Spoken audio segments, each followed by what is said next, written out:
उसके बाद हमने पढ़ा एडवांटेजेस ऑफ स्टैंडर्ड कोस्टिंग की। स्टैंडर्ड कोस्टिंग की क्या क्या एडवांटेजेस है। पहला है advantages from the view of cost accounting. First है elimination of weakness of historical costing. इसमें हमें क्या कर रखे in historical costing actual cost are recorded after they have been incurred and thus they are not much use in price determination की। In historical costing में क्या होता है कि एक्चुअल कोस्ट को रिकॉर्ड किया जाता है जब वो इनकर हो जाते हैं और और फिर उसके बाद उनका कोई यूज़ नहीं रहता प्राइस डिटर्मिनेशन में, ठीक है, कोस्ट कंट्रोल और कोस्ट कंट्रोल में। लेकिन स्टैंडर्ड जो कोस्टिंग है वो एलिमिनेट करती है इस लिमिटेशन को, बिकॉज इसमें क्या होता है कि हम प्रोडक्शन होने से पहले ही हम ये पता लगा देते हैं कि हाँ इसकी कोस्ट इतनी आनी चाहिए, ठीक है।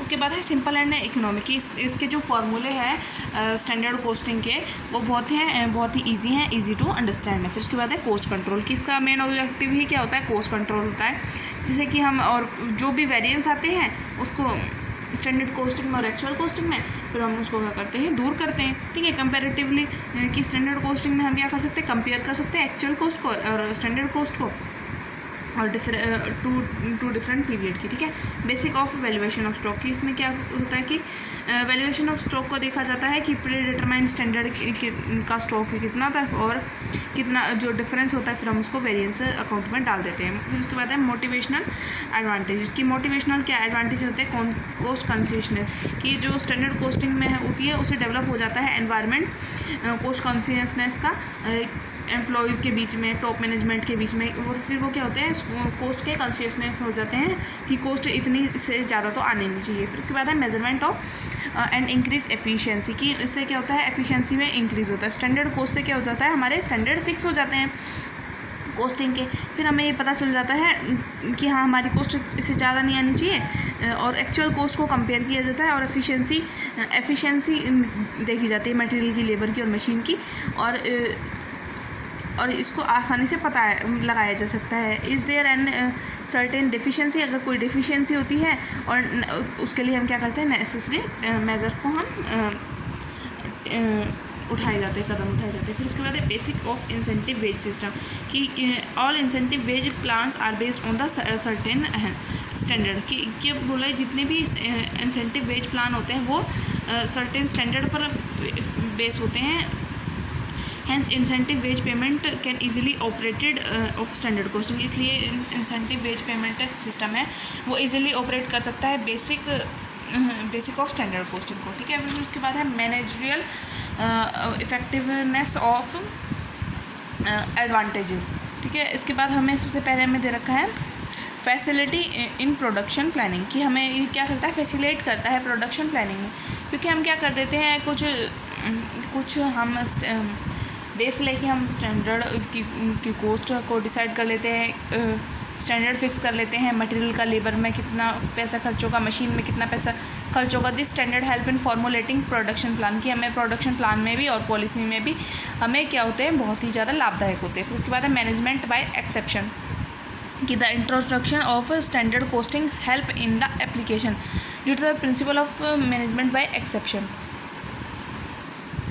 इसमें हमें क्या बोल रखा है कि जो स्टैंडर्ड कोस्टिंग होती है ये इसमें स्टैंडर्ड बहुत सारे व्यक्तियों द्वारा या अधिकारियों द्वारा हम अपने ऑब्जेक्टिव को हम निर्धारित करते हैं और जिससे कि हम अपने अफवाद द्वारा प्रबंध को अपनाना संभव हो जाता है, ठीक है।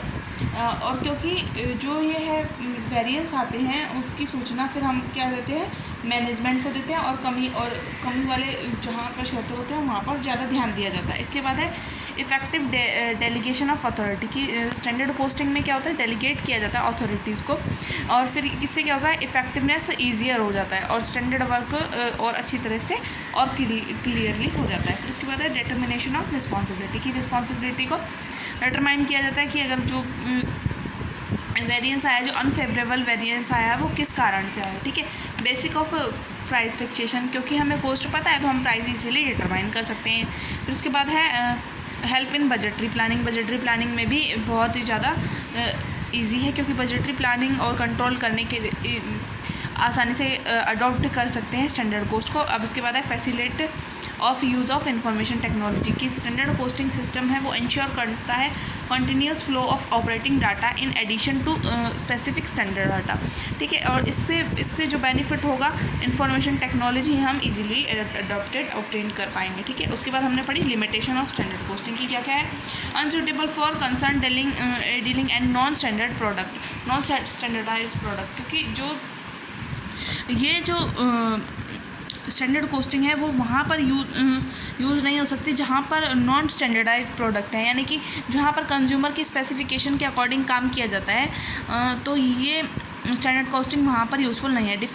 Difficulties in setting up standard, कि जो स्टैंडर्ड फिक्स किए जाते हैं उनको स्टैंडर्ड वो फिक्स करने में बहुत सारी डिफ़िकल्टीज़ का भी हमें सामना करना पड़ता है। Not suitable for small firms, कि स्मॉल फर्म्स के लिए हम इसको यूज़फुल नहीं कह सकते, क्योंकि उसके लिए जो हम स्टैंडर्ड फिक्स करेंगे स्टैंडर्ड कोस्टिंग में, उसके लिए हमें बहुत ही ज़्यादा पढ़े लिखे उसकी ज़रूरत होगी, जो मैनेजर हैं उनकी ज़रूरत होगी, और उनको रखना एक स्मॉल फर्म के लिए पॉसिबल नहीं हो पाएगा, तो इसलिए small firm not suitable for small firm हमने बोल रखा है। डिफ़िकल्टी इन फिक्सिंग रिस्पॉन्सिबिलिटी, की जो वेरिएंस आता है ये भी नहीं पता, हम इसमें रिस्पॉन्सिबिलिटी नहीं दे सकते, कि ईज़िली नहीं बता सकते कि यहाँ इसके लिए कौन जिम्मेदार है।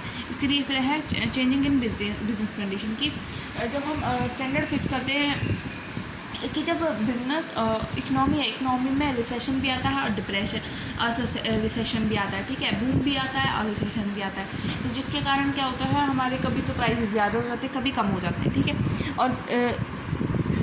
और ये इतना भी वो कि जितना हमने स्टैंडर्ड फिक्स किया उसी के अकॉर्डिंग कॉस्ट आएगी, ठीक है। तो चेंजिंग बिजनेस कंडीशन में ये यूज़फुल नहीं। नीड ऑफ बजटरी कंट्रोल, इसमें बजटरी कंट्रोल की ज़रूरत होती है, ठीक है। Feeling of dissatisfaction of employees की, जितने स्टैंडर्ड फिक्स किए जाते हैं उसी के अकॉर्डिंग एम्प्लॉयज़ काम करते हैं और वो अपनी जो उनमें एबिलिटी है उनको भूल जाते हैं। हमें साइकोलॉजिकल फ्रस्ट्रेशन हमें देखने को मिलती है एम्प्लॉयज़ के बीच में। फिर हमें यहाँ पर बोल रखा है it is easy to clear the above limitation that introducing of standard costing require sufficient please questions in fixing standard, कि हमें जो भी हम अगर हम स्टैंडर्ड कोस्टिंग हमारे लिए ज़रूरी है तो उसके लिए हम क्या करेंगे, प्री क्वेश्चंस हमें अपनानी होंगी स्टैंडर्ड फिक्स करने में। प्रॉपर एनालिसिस करना होगा एलिमेंट्स का, कोस्ट के एलिमेंट्स का, और नेसेसरी इन्फॉर्मेशन चाहिए हमें बिजनेस एनवायरनमेंट की। अब हमने पढ़ा